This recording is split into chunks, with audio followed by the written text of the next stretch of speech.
રાજકોટ ગ્રામ્ય જિલ્લાના Patanvav police station વિસ્તારમાં મોટી મારડ ગામની સીમમાં થયેલા ચકચારી ડબલ મર્ડરનો ભેદ પોલીસે ગણતરીના દિવસોમાં જ ઉકેલી નાખ્યો છે. ખેતરમાં મજૂરી કામ કરતા પતિ પત્નીની ઘાતકી હત્યા કરનાર આરોપીને એલસીબી રાજકોટ ગ્રામ્ય પોલીસે દબોચી લીધો છે.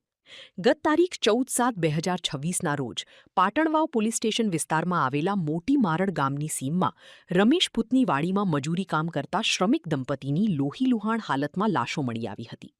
મધ્યપ્રદેશના રહેવાસી એવા રોહિત અને તેની પત્ની દુર્ગા વાડીની બાજુમાં ખુલ્લામાં સૂતા હતા.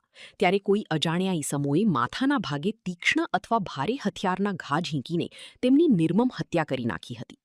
આ ડબલ મર્ડરની ઘટનાથી સમગ્ર પંથકમાં ચકચાર મચી ગઈ હતી. હાલમાં પોલીસે આ ઘાતકી ડબલ મર્ડરના આરોપી સુરેશ બારિયાને ડિટેન કરી લીધો છે અને તેની સામે કાયદેસરની કાર્યવાહી હાથ ધરી છે.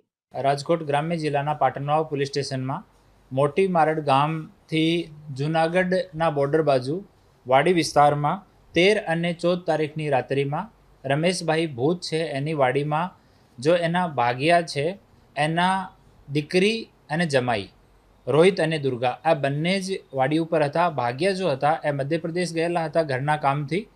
આ બંને હસબન્ડ વાઈફનો કોઈ માણસ અટેક કરીને અને બંને હેડ ઉપર હુમલો કર્યો, શિરમાં ઈજા થઈ અને બંનેની ત્યાં મોત નિપજાવવામાં આવી. આ ફરિયાદ મળતા તુરંત પાટણવાવ પોલીસ સ્ટેશનમાં મર્ડરનો ગુનો દાખલ કરવામાં આવ્યો. માનનીય ડીજીપી સાહેબ ગુજરાત, માનનીય રેન્જ આઈજી રાજકોટ વિભાગ આના માર્ગદર્શન હેઠળ અલગ અલગ ટીમો બનાવીને આ ગુનાના ડિટેક્ટ કરવા માટે તુરંત પ્રયાસ શરૂ કરવામાં આવ્યા. ઇનિશિયલી ત્યાં કોઈ મર્ડર માટે જે વેપન કામમાં લીધો હતો વેપન પણ નથી મળ્યો. તો આજુબાજુના 500 મીટરમાં જેટલા પણ ખેત છે આ તમામ ખેતના એક ફૂટને સ્કેન કરવામાં આવ્યો. જેટલા વાડી વિસ્તારમાં જે નાના નાના ઘર બનેલા છે, ઓરડી બનેલી છે, આ તમામને ચેક કરવામાં આવી. આજુબાજુના 5 કિલોમીટરમાં જેટલા પણ લોકો રહે છે આ તમામ લોકોને વેરીફાઈ કરવામાં આવ્યા.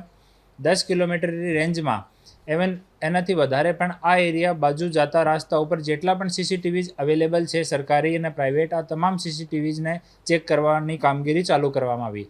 સાથે સાથ અમારી એલસીબીની અને પાટણવાવ પોલીસ સ્ટેશનની જો ટીમો છે એ ટેકનિકલ અને હ્યુમન ઇન્ટેલિજન્સના આધાર ઉપર પણ કાર્યવાહી સાથોસાથ ચાલુ કરી.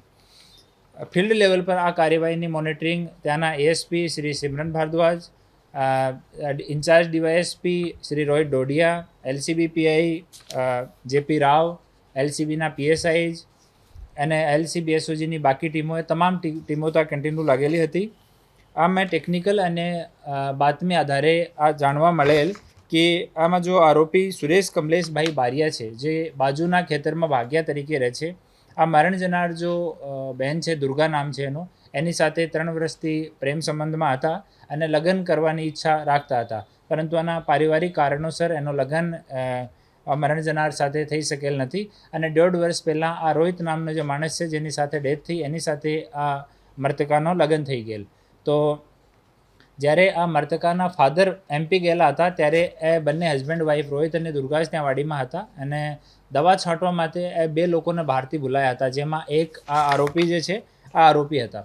તો દિવસમાં જ્યારે આ પોતાની પ્રેમિકાને એના પતિ સાથે જોઈ તો આનો ખાર રાખી રાત્રિમાં હુમલા કરવાનો વિચાર કર્યો અને એક મજબૂત પાઇપ લઈને રાત્રિમાં 12 વાગ્યાની આજુબાજુમાં આવ્યો અને ત્યાં પહેલાં સૂતેલા પતિ ઉપર હુમલો કર્યો અને એની મોત નિપજાવ્યો.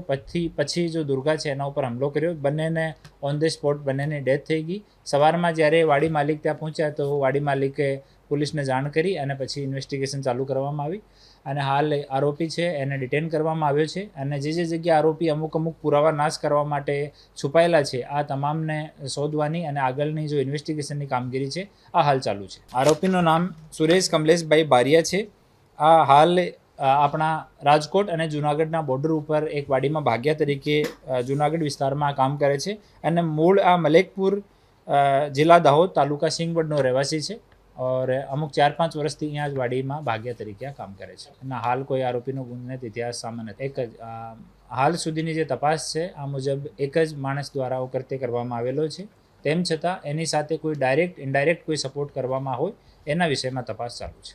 નહીં, એના પછી સંબંધમાં નહોતી અને પહેલાં આ જો મહિલા છે એના ફાધરની વાડી છે, જ્યાં બનાવ બન્યો આ મહિલાના ફાધરની વાડી છે. અમુક સમયે આ જો મહિલા છે અહીંયા જ્યારે અનમેરિડ હતી ત્યારે અહીંયા આવતી હતી અને ઓ પડોશના વાડીનો ભાગ્યો છે, તો આ બંને વચ્ચે પ્રેમ સંબંધ ત્યારે હતા. પણ હાલ એવા લગ્ન પછી એના કોઈ પ્રેમ સંબંધ ન હતા, પરંતુ આ જો છે આરોપી આ પ્રયાસ કરતો હતો કે એને જોઈને ખોટો લાગ્યો છે કે આ હસબન્ડ વાઈફ બંને, તો આ વિચારી લીધો દિવસમાં કે આજે મારે કરી દેવાનું છે આ બંનેનું કામ, અને રાત્રિમાં આ મુજબ હુમલો કર્યો. નહીં, એ લોકો મૂળ જો મરણ જનાર છે, આ જો પરિવાર છે, આ જો મરણ જનાર દીકરો છે રોહિત, એના ફાધર કાળાવાડમાં ભાગ્યા તરીકે રહે છે.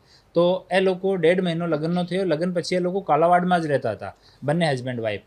આ 3 દિવસ પહેલાં જો આ લેડી છે દુર્ગા, એના ફાધર MP જતા રહેલ 10 દિવસ પહેલાં, તો વાડીમાં કંઈ દવા છટકવા માટે એ રિક્વેસ્ટ કરી ત્યાંથી કે તમે બંને ત્યાં જતા રહો વાડીની સારો દેખભાળ કરવા માટે.